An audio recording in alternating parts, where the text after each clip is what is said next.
Boxing is not the best art for throwing hands. Let's talk about it. My name is Sensei Anthony. Welcome to the Real Karate Podcast, and I'm here to tell you that despite popular opinion, boxing is not the best art for throwing hands. Now, I don't want to hear about the time you saw a boxer knock somebody out. This is not about me disrespecting boxing. I like boxing. They have a lot that they can teach you in terms of skills, attributes, and yes, the ability to defend yourself. So this is not about me bashing boxing. Even sport boxing now, which is very different from the old boxing. Not going to touch that. Let's talk about this. Boxing basically has 4 punches. You can argue a fifth. I don't do that. Jab, the straight, the hook, and the uppercut. Now, because they have only 4 punches, basically, because they have had decades, centuries of training models to follow, templates to improve upon, a lot of people think that they are the best at throwing hands. And they can be. But karate has a much larger arsenal than boxing does. We have all the straight punches they have, hooks, uppercuts. All this stuff exists in karate, in legitimate karate. But there's also the knife hand, the ridge hand, there's open hand strikes to the throat, there's finger flicks, there's the back fist.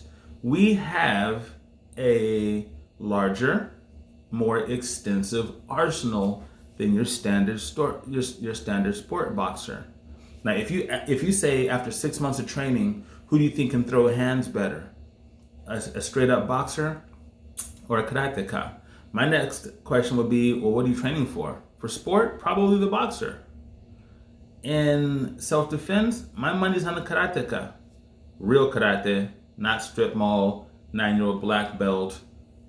Belt comes down past your knees, gi still clean and white. I'm not talking about that kind of black belt. I'm talking about a legitimate one that's at least 18 years old, that's got bruised knuckles or conditioned hands and wrists from punching a makiwara. I'm talking about that.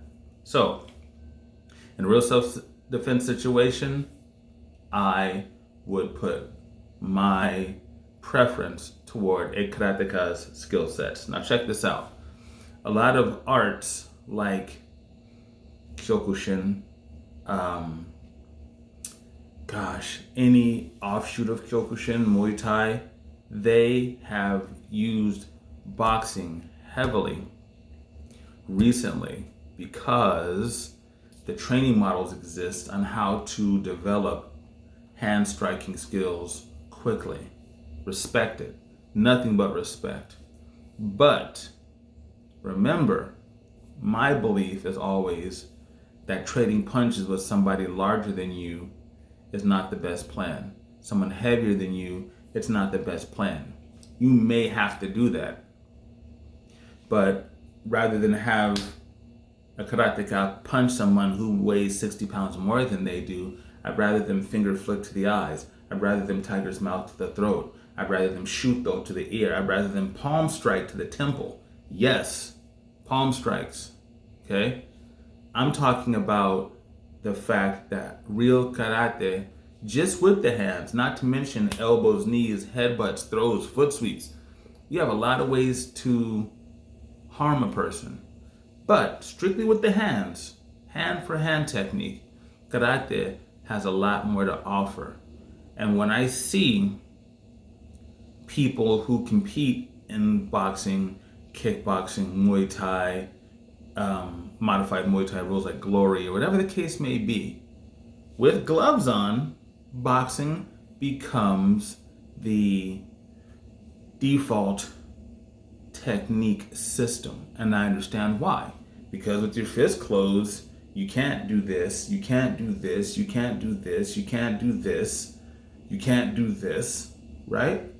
So people think that that's the way to go. Because it works in sports, it must work in real life situations the exact same way.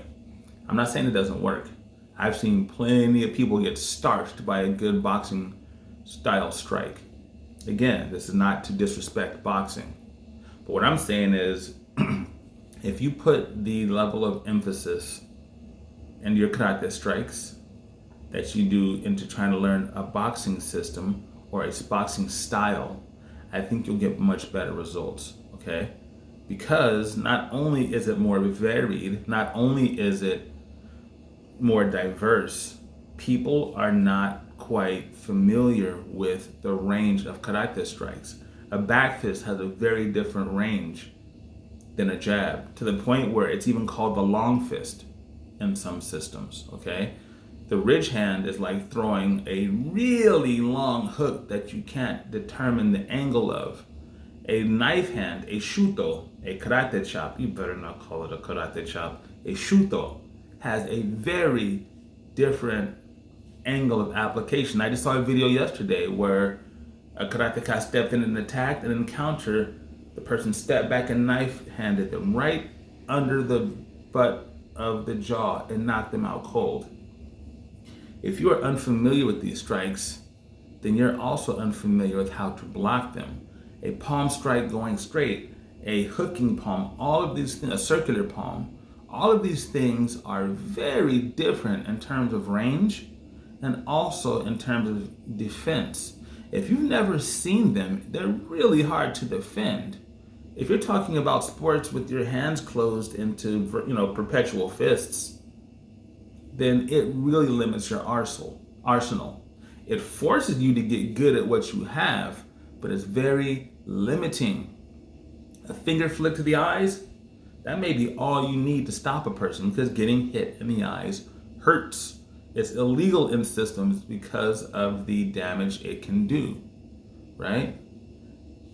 Don't think that because boxing is the simplest system to teach proficiency at, that it's the best system, especially in self-defense.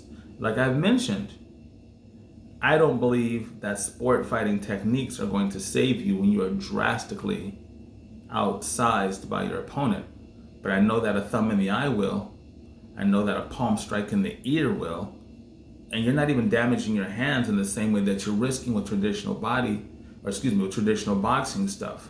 A palm strike to the ear or to the temple, a ridge hand to the ear or the temple, you're not risking your hands in the same way that you are by striking them with your knuckles, even if you condition your knuckles, right? So I'm saying, for all of you so-called proponents of realism, for people who want to find the stuff that really works, don't think that those things have not been covered by real karate. The issue might be that you haven't studied traditional karate enough, or you're not familiar with the arsenal that traditional karate has. And I'm talking about just hands. I'm not talking about anything else.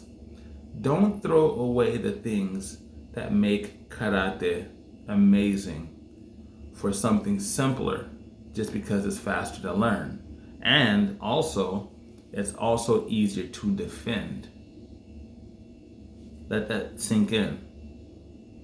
The things that people are familiar with, they're more capable of defending themselves against because they've seen it before, or they at least have a concept of how it works. Most people wouldn't know how to try to block a ridge hand to the rib cage because they've never seen one. I felt it. Makes you want to cry. It's horrible. Most people have never seen it. I know about a shuto to the collarbone or to the side of the neck. Makes your teeth clack together. Hurts a lot. Most people don't even know how to defend against that because they've never seen it. Most people don't understand how you can change the trajectory of a ridge hand in mid-strike from high to low or from low to high with devastating effect. Most people have never seen that. If you look at, for those of you who need a sport reference, look at Steve Wonderboy Thompson. When he first came to the UFC, he was knocking people out with standard point fighting techniques. This was like 101 to anybody who's done karate sport fighting. But because these MMA fighters were basing their striking skill sets around Muay Thai, they had no answer for it because they'd never seen it. That's the kind of stuff I'm talking about. Stop trying to make your system circle around the boxing framework. Use what karate has, and you will be a much more complete combatant strictly using your hands. That's all I'm gonna have to say. If you have any questions, please comment below. I would really appreciate if you liked and subscribed. Hit the bell. Like I said, I'm always gonna be posting at least twice a week. I'm gonna try to be ambitious and do 3 most weeks, but we'll see how that turns out, right? But by far, the most important thing until next time, please be kind to yourselves and each other. I'll see you guys soon.